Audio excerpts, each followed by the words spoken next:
மீனாவும் முத்துவும் பேசிக்கிட்டு இருக்காங்க. எப்படியாச்சும் நான் மேலே ரூம் காட்டணும்னு நினச்சிட்டேன்றோம் மீனா.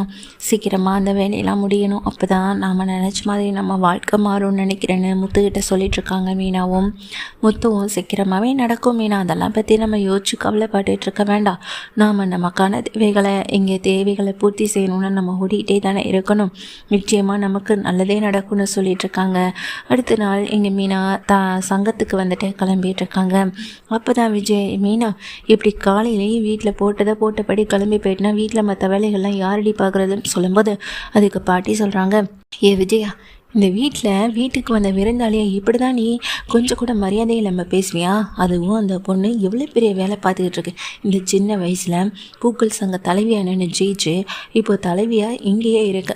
வெளியூர்லேருந்து வந்திருந்தாலும் ஆனால் இங்கே இந்த பிள்ளையை நம்பி எத்தனை பேர் ஓட்டு போட்டு நிற்க வச்சு ஜெயிக்க வச்சுருக்காங்க. உன்னால் அப்படிலாம் இருக்க முடியுமா? என்னதான் நீ அண்ணாமலை கூட இந்த ஊரில் இத்தனை வருஷம் வாழ்ந்தாலும் உன்னால் அப்படிலாம் ஏதாவது நின்று ஜெயிக்க முடியுமா? இல்லை சாதனை தான் புரிய முடியுமா? ஒன்றுமே தெரியாது, ஆனால் மற்றவங்களை வாய்க்கிலே பேச மட்டும் முடியுமா? ஏய் விஜயா, இந்த மாதிரி வீட்டுக்கு வந்த விருந்தாளிகளை என் கண்ணு முன்னாடி நின்று பேசுகிறத பார்த்தேன், அப்புறம் நான் மனுஷவே இருக்க மாட்டேன். வீட்டில் நீ சும்மா தானே இருக்கேன், மற்ற வேலைகள்லாம் நீ பார்க்குறதுனால என்ன ஆகிட போகுது? அதனால் இங்கே இருக்க எல்லா வேலைகளையும் நீயே போய் பாரு அப்படின்னு சொல்கிறாங்க. அத்தை நானும் அப்படின்னு கேட்க, நீனா விஜயா, நீ பார்க்காம வேற யார் பாப்பா? முதல்ல போய் எல்லா வேலையும் பார்த்து வச்சுட்டு வா அப்படின்னு அங்கே பாட்டி சொல்கிறாங்க. விஜயாவும் வேறு வழி இல்லாமல் அங்கேருந்து போக மீனாவும் எங்கள் சங்கத்துக்கு போயிட்டு அதுக்கப்புறமா தன்னுடைய வீட்டுக்கு போகிறாங்க. அங்கே அவங்க அம்மா மட்டும் இருக்க, என்னம்மா இங்கே சத்யாவும் இங்கே ரேகாவும் இன்னும் வரலன்னு சொல்லி கேட்க, இல்லடி அவங்க மாமனாருக்கு ஏதோ முக்கியமான அந்த கேரளாவில் ஏதோ சர்ஜரி விஷயமா பார்க்கணுமா, அதனால் போயிருக்காராம். இந்த நேரத்தில் அவர் ஆஃபீஸெல்லாம் பார்த்துக்கணுன்னு அவன் அங்கே தாண்டி இருக்கான் அப்படின்னு சொல்லும்போது, சரிம்மா இங்கே சத்யா ஆஃபீஸை பார்த்துக்கிட்டு அங்கேயே இருக்கிறதெல்லாம் சரிதான், ஆனால் நீ இங்கே தனியாக இருக்கிறது எனக்கு மனசுக்கு கஷ்டமாக இருக்குமா, நான் வேணா உன் கூட இங்கே இருக்கட்டுமான்னு சொல்லி கேட்க, ஏய் மீனா அதெல்லாம் ஒன்று வேணாண்டி, நான் பார்த்துக்கிறேன் அப்படின்னு அவங்க அம்மா சொல்கிறாங்க. இல்லைம்மா நான் இருக்கேன்னு சொல்லும்போது உன்னே முத்துவுக்கு ஃபோன் பண்ணி விஷயத்த சொல்ல, சரி மீனா இதெல்லாம் நீ என்கிட்ட கேட்கணுமா, உங்கள் அம்மாவுக்கு துணையாக இருக்கணும்னு நினைக்கிறேன், நீ தாராளமாக இரு அப்படின்னு சொல்கிறாங்க எங்கள் முத்துவும்.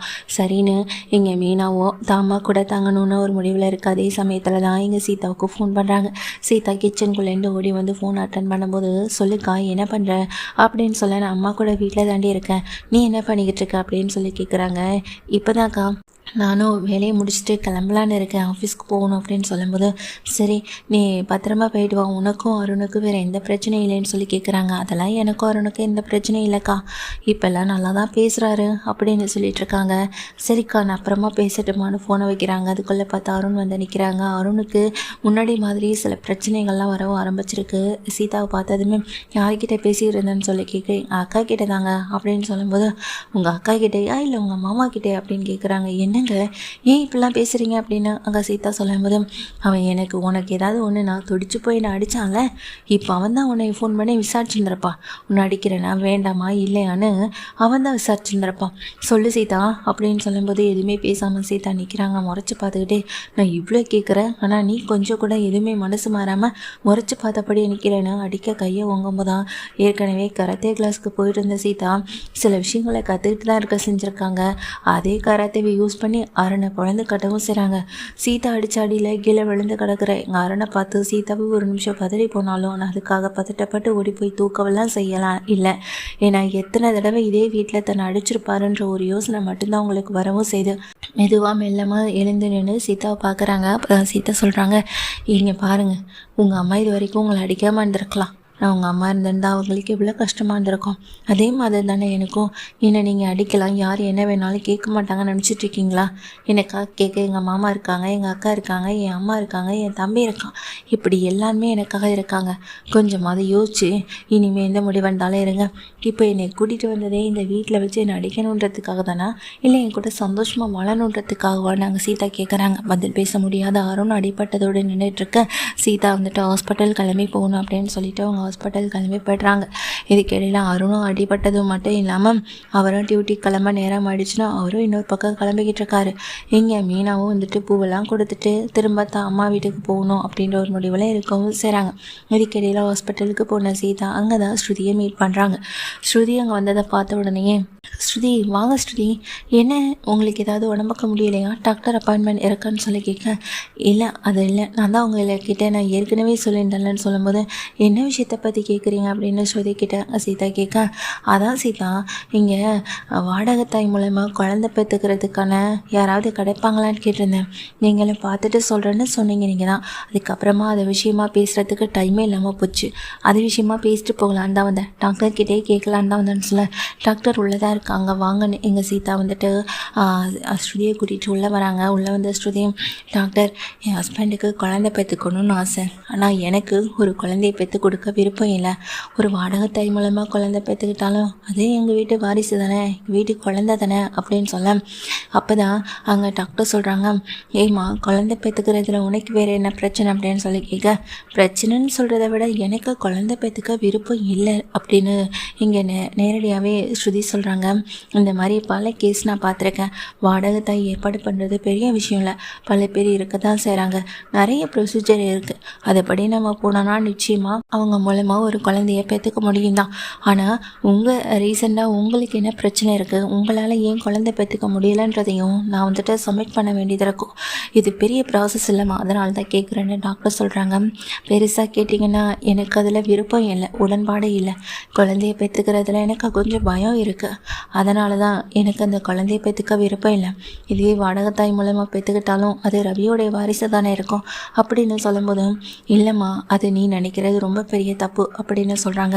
ஒரு வாரிசுன்றது ஒரு பொண்ணுக்கிட்டேருந்து தான் உருவாகுது, ஒரு ஆண்கிட்டேருந்து அது கிடைக்கிறது கிடையாதுன்னு சொல்கிறாங்க.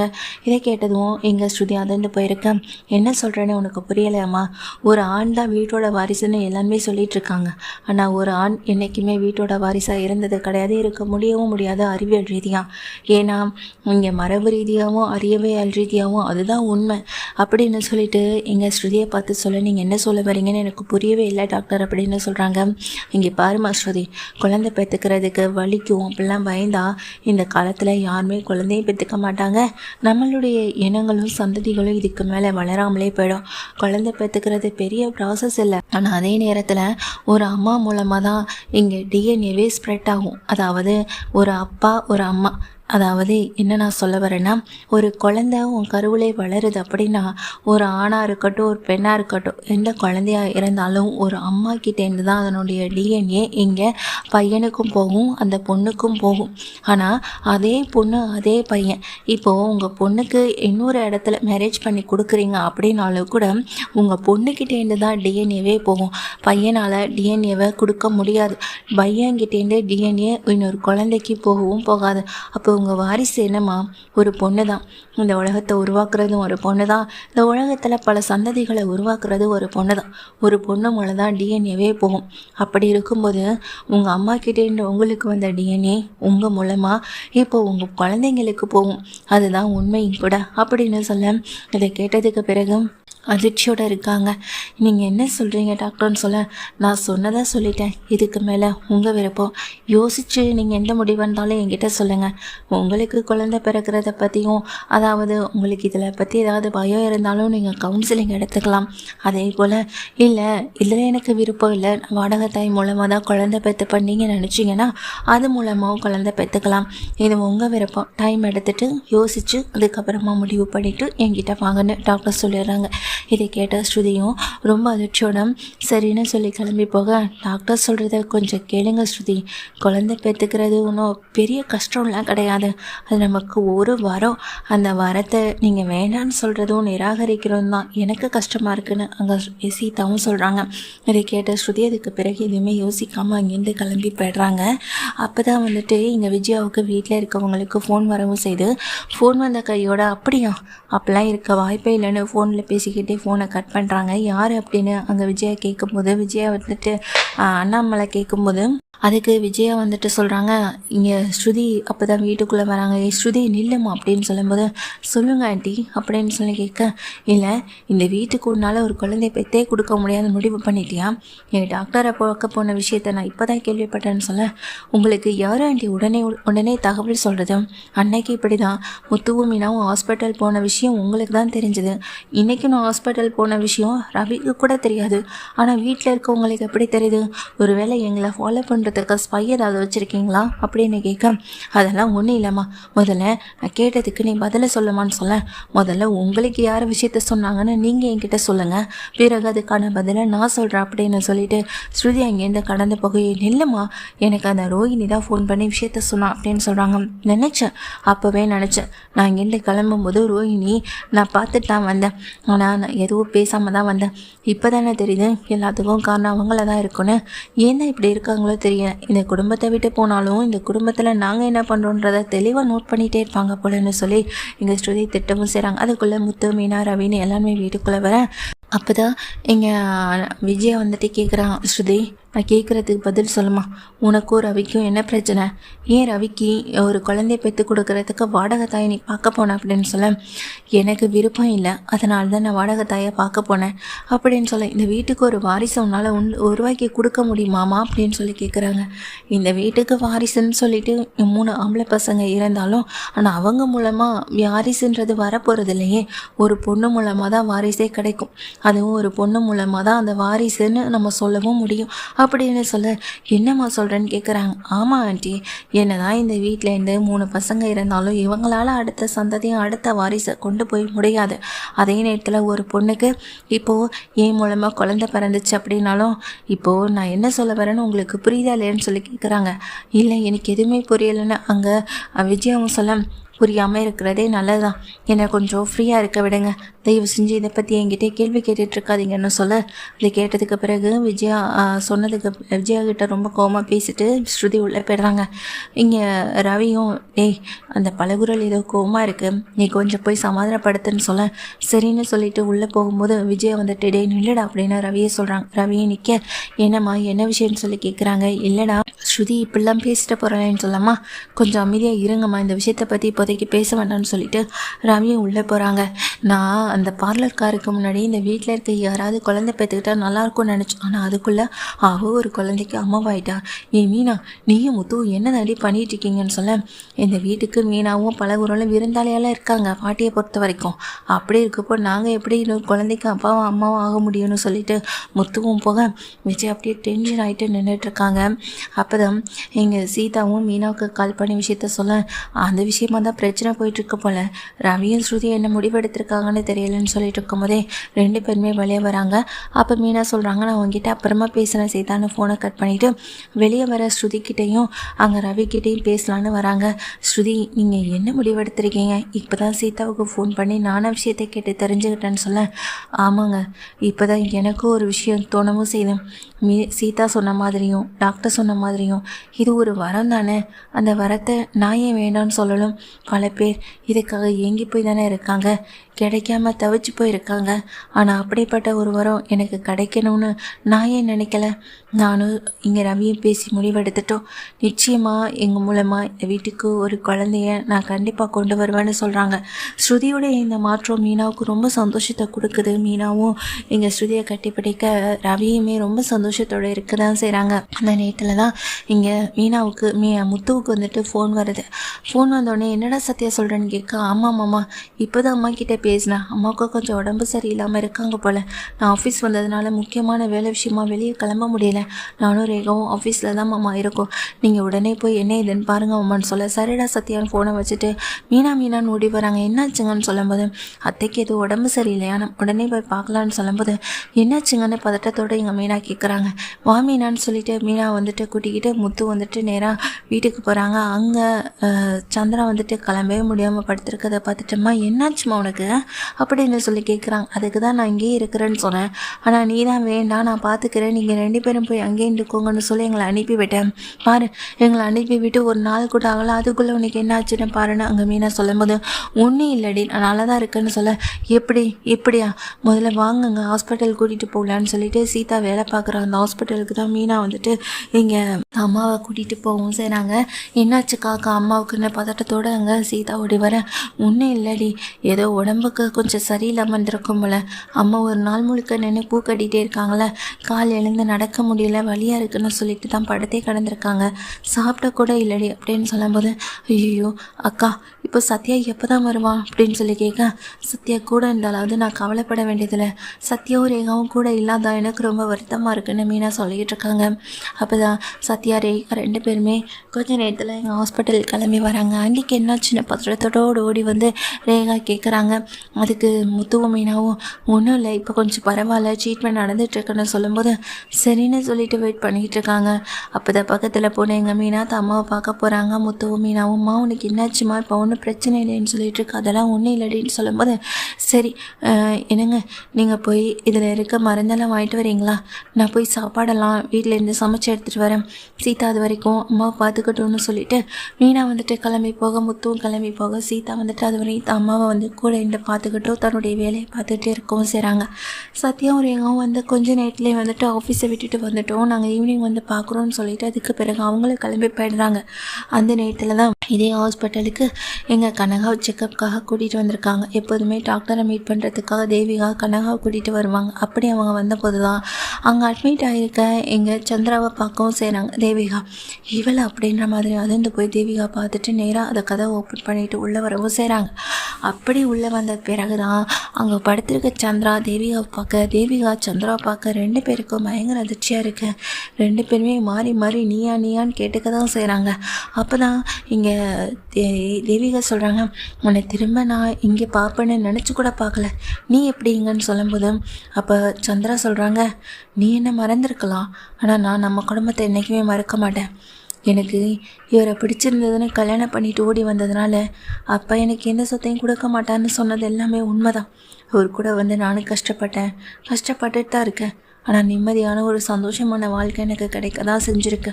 ஆனால் என்ன தான் நீ எனக்கு கொடுக்காம என்னை ஏமாற்றி என்னுடைய சொத்துக்கள் எல்லாத்தையும் நீ அப்பா கிட்டேருந்து மொத்தமாக எழுதி வாங்கியிருந்தாலும், ஆனால் உன்னோட வாழ்க்கையில் அப்படின்னு சொல்லிட்டு பார்க்குறாங்க. நீ எங்கே இருக்க என்ன பண்ணுறேன்னு தெரியாது, ஆனால் சில பேர் சொல்லி கேள்விப்பட்டேன், உன்னுடைய கணவரை நீ இழந்ததையும் உன்னுடைய ஒரு மகளை வச்சுக்கிட்டு நீ தனியாக கஷ்டப்படுறதையும் அதை நினச்சி சந்தோஷப்படுற ஆள் நான் கிடையாதுரி. ஆனால் ஒரு தங்கச்சி கஷ்டப்படுறதை பார்த்து ஒரு அக்காவாக எனக்கு நிறைய வருத்தம் இருந்தது. திரும்ப உன்னை பார்ப்பேன்னு நினச்சி நான் ஏங்கிட்டு இருந்தேன். ஆனால் எங்கே நான் உன்னை பார்த்தானா என்னுடைய சொத்துக்கள் எல்லாத்தையும் கேட்டுவிடன்ற பயத்தில் தினம் என்னை பார்க்காம நீ போகிறதையும் நான் கவனிச்சு தான் இருந்தேன் அப்படின்னு சொல்ல, என்ன சொல்கிற நீ அப்படின்னு கேட்குறாங்க. கோவிலுக்கு முன்னாடி பூக்கட்டி மாலை போட்டு விற்றுக்கிட்டு இருப்பேன்ல, அப்போ தான் நானும் உன்னை பார்த்தேன். ஆனால் நீ தான் பார்க்காம கண்டுக்காமல் போவேன். இன்றைக்கி எதுக்காக என்னை தேடி வந்து நீயே பார்க்குறேன்னு சொல்லி கேட்க, இல்லை இங்கே உன்னை வந்து அட்மிட் பண்ணிட்டு போனவங்க அப்படின்னு சொல்லும்போது அது என்னுடைய பொண்ணு, இது அவங்க என்னுடைய மருமக அப்படின்னு சொல்லும்போது அதை கேட்ட பிறகு தேவிகாவுக்கு ரொம்ப பெரிய அதிர்ச்சி. முத்துவும் மீனாவும் இவளுக்கு வேண்டப்பட்டவங்களான்ற மாதிரி அதிர்ச்சியோடு இருக்காங்க. பயப்படாத, என்னுடைய சொத்துக்கள் எல்லாத்தையும் நீ ஏமாற்றி என்கிட்டேருந்து எழுதி வாங்கினதை என்றைக்கும் யார்கிட்டையும் நான் சொல்லவும் மாட்டேன். அப்பாவுடைய விருப்பமும் அதுதானே. அப்படி இருக்கும்போது நான் எதுக்காக இதை வெளியே சொல்ல போகிறேன்னு நாங்கள் சந்திரா சொல்ல, அப்போ தான் அதெல்லாம் கேட்டுக்கிட்டு இருக்க சீதா உள்ளே வராங்கம்மா. என்னம்மா பேசிக்கிட்டு இருந்த நீ அப்படின்னு கேட்க, அது வந்து சீதா அது வந்துன்னு தயங்கிப்படி நிற்கிறாங்க. மா உன்னை தான் கேட்குறேன் சொல்லுமா அப்படின்னு சீதா திரும்ப கேட்க, அப்போ தான் இங்கே சொல்கிறாங்க, அது ஒன்றும் இல்லை சீதான்னு இன்னுமே வந்துட்டு அந்த விஷயத்தை வந்துட்டு மறைச்சிக்கிட்டே தான் இருக்காங்க. அப்போ தான் அவங்க அம்மா சந்திரா எல்லா விஷயத்தையும் சீதா கிட்ட சொல்கிறாங்க. முதல்ல இங்கே சில விஷயங்களை மறைச்சாலும் பிறகு இதை மறைக்கக்கூடிய விஷயம் இல்லைன்றதை சொல்கிறாங்க.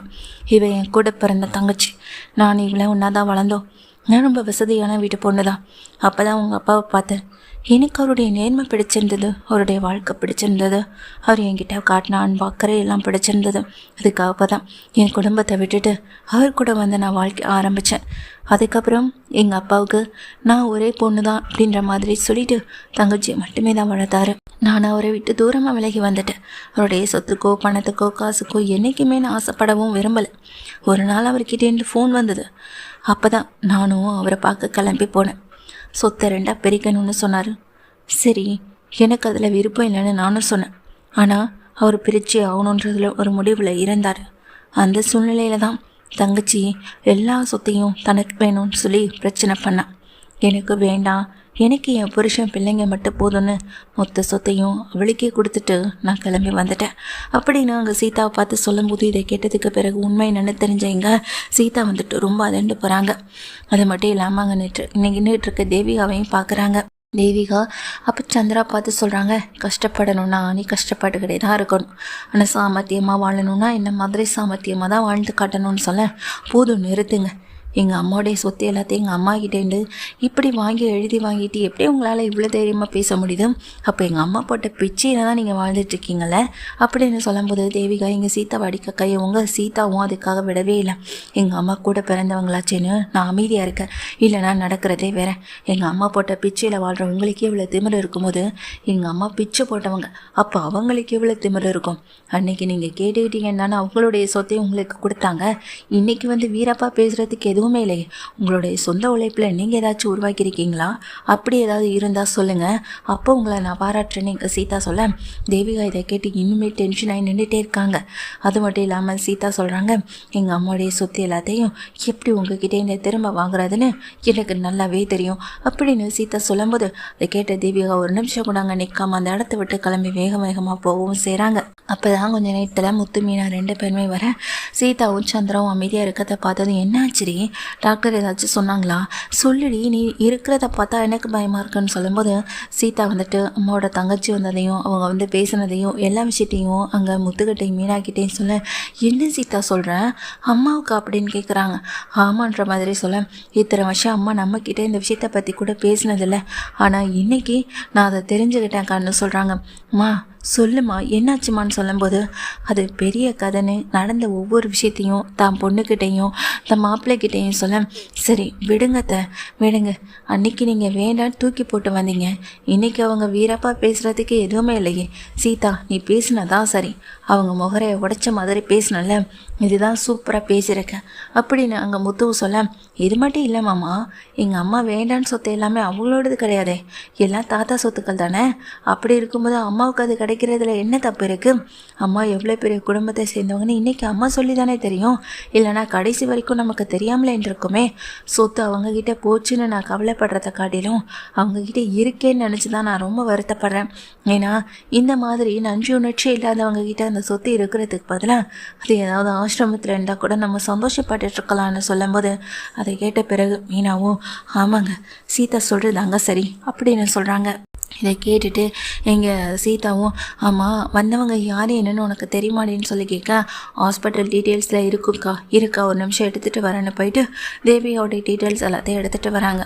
அவங்க பேர் தேவிகா, அவங்களுக்கு ஒரே பொண்ணு கனகா, கொஞ்சம் மனநிலை சரியில்லாமல் இருக்கிறதுனால ட்ரீட்மெண்ட்டுக்காக இங்கே வந்துக்கிட்டு இருக்காங்க. அவங்களுடைய அட்ரஸ் ஃபோன் நம்பர் எல்லாமே இருக்குதுன்னு சொல்ல, தேவிகா கனகா என்னங்க நம்ம கூட கல்யாணத்துக்கு போயிருந்தோமே அப்படின்னு சொல்லும்போது ஆமாம் மீனா எனக்கு அவங்கள நல்லா தெரியும் அப்படின்னு சொல்கிறாங்க எங்கள் மீனாவும் முத்துவும். அப்படியாக்கா அப்படின்னு சொல்லி கேட்க, ஆமாண்டி எங்ககிட்ட நல்லா பேசுவாங்கன்னு சொல்லும்போது நல்லா பேசுகிறவங்க தாக்கா இந்த காலத்தில் நம்பவே முடியாது அப்படின்னு நாங்கள் சீதாவும் சொல்கிறாங்க. இப்போ என்ன மீனா பண்ண போகிறோம் அப்படின்னு சொல்லி கேட்க, என்னங்க பண்ணுறது, சீதா சொல்கிற மாதிரி வக்கீல் நோட்டீஸ் அனுப்ப வேண்டியதான். நமக்கு அந்த சொத்து ஒன்றும் பெரிய பேராசை கிடையாது, ஆனால் அதே சமயத்தில் அவங்க பேசின வார்த்தையை இங்கே நாங்கள் மன்னிக்கவும் முடியாது. எங்கள் அம்மாவை இவ்வளோ கீழ்த்தனமாக பேசிட்டு போகிறாங்களேன்னு நாங்கள் விட்டுட்டு இருக்கவும் முடியாதுல்ல அப்படி நாங்கள் சீதா சொல்ல, அத்தைக்கு ஒரு கஷ்டம்னா அது நம்ம எனக்கும் தான், நானே இதை பார்த்துக்கிறேன்னு மீனாவும் முத்துவும் சொல்லிவிட்டு வக்கீல் நோட்டீஸ் அனுப்பிடுறாங்க. அது மட்டும் இல்லாமல் சீதா மீனா முத்து இவங்க 3 பேருமே அந்த வீட்டுக்கு முன்னாடி போய் நிற்கவும் செய்கிறாங்க. தேவிகாவை பார்க்குறாங்க. தேவிகா கிட்டே எங்கள் சவால் விடுற மாதிரி தான் மீனா பேசுகிறாங்க. இதனால் வரைக்கும் நீங்கள் எப்படிப்பட்டவங்கன்னு தெரியாது, நீங்கள் எங்கே இருக்கீங்கன்னு தெரியாது, முதல்ல நீங்கள் யாருன்னு எங்களுக்கு தெரியாது. இன்றைக்கி எல்லாம் தெரிஞ்ச பிறகு உங்ககிட்ட நாங்கள் சிரித்து பேசி சந்தோஷமாக இருந்துட்டு போகிறதுக்காக வரல. அதே சமயத்தில் எங்கள் அம்மாவுடைய சொத்துக்கள் எல்லாத்தையும் நீங்கள் எடுத்துக்கிட்டீங்கல்ல, அதுக்கு பதிலாக நாங்கள் என்ன வேணாலும் செய்வோம்.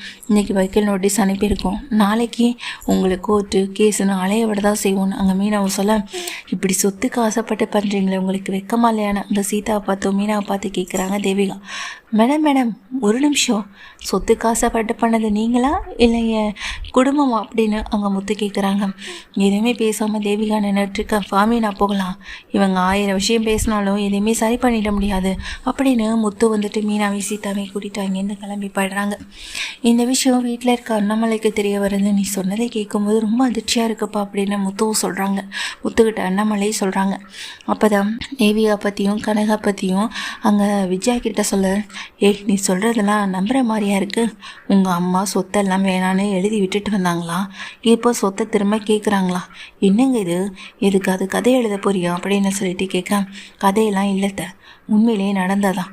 அவங்கக்கிட்ட இருக்க எல்லா சொத்தும் எங்கள் அம்மாவுக்கு வந்து சேர வேண்டியது. அப்படி இருக்கும்போது நாங்கள் அதை சாதாரணமாக விட்டுட முடியாதுல்ல, கோர்ட்டில் கேஸ் போட்டிருக்கோன்னு சொல்ல கேட்ட எங்கள் மனோஜ் வந்துட்டு வாயை பிளந்து அதிர்ச்சியோட கிளம்பி நிற்கிறாங்க. என்ன சொல்கிற நீ, அப்போ அவங்கக்கிட்ட இருக்க சொத்து எல்லாத்தையும் நீ வாங்கிடுவியா அப்படின்னு கேட்க, ஆமாடா, அது மீனாவுக்கு சீதாவுக்கு அதுக்கப்புறமா எங்கள் சத்யாவுக்குன்னு வந்து சேர வேண்டிய சொத்து, அது எல்லாத்தையும் வாங்கி தானே ஆகணும். இவங்க இதுக்கு கஷ்டப்படணும், அவங்களுக்கு ஒரே பொண்ணு, அது கல்யாணமும் பண்ணி கொடுத்துட்டாங்க. அதுவும் இல்லாமல் அந்த பொண்ணுக்கு சேர வேண்டிய சொத்து தனியாக இங்கே பிரிக்கப்பட தான் போகுது. மொத்த சொத்தையும் அவங்க ஒரே பொண்ணுக்கு கொடுக்கலான்னு இருந்தாங்களே, அதுக்கு தான் கடவுள் இப்படி ஒரு ஏற்பாடை பண்ணியிருக்காருன்னு அங்கே முத்துவும் சொல்ல, இதை வந்துட்டு தாங்கிக்கவே முடியலை. ஏன்னா மொத்த சொத்தும் தனக்கு வர போகுதும் இந்த சமயத்தில் இது இவங்களுடைய சொத்து, அதுவும் முத்து மீனா அதுக்கப்புறமா சத்யா சீதான்னு இவங்களுக்கு எப்படி வந்து சேர முடியும்? அப்போது எனக்கு எதுவுமே கிடைக்க போகிறது இல்லையா? அப்போ நான் எல்லாத்தையும் நம்பி ஏமாந்துட்டேன். நான் மனோஜ் ஒரு புரிஞ்ச நிலைமையில் நிற்கவும் செய்கிறாரு, அதே சமயத்தில் ஏமாந்துட்டோன்றதை உணரவும் செய்கிறாரு. இதுக்கு இடையில தான் முத்துவுக்கும் மீனாவுக்கும் இந்த சொத்து நமக்கு பெரிய விஷயம் இல்லை மீனா, ஆனால் ஏழைன்றதுனால நம்மளை ஏளனமாக பார்த்தாங்கல்ல, அப்போ நம்ம யாருன்னு நிரூபிக்கணும்ல, அதுக்காக தான் இதெல்லாம் நான் பண்ணுறேன்னு சொல்ல எனக்கு புரியுதுங்க, நானும் அதுக்காக தான் இதெல்லாம் பண்ணிகிட்டு இருக்கேன்னு மீனாவும் சொல்கிறாங்க. சொத்து கைக்கு வந்த பிறகு இருக்குங்க அப்படின்னு அங்கே மீனா சொல்லிகிட்ருக்காங்க. முத்துவும் நினச்சிட்ருக்காங்க. கடைசியில் தேவிகா இப்போ சந்திராவை நேராக பார்த்ததுனால பெரிய பிரச்சனைக்கு இங்கே ஆளாகவும் செய்கிறாங்க.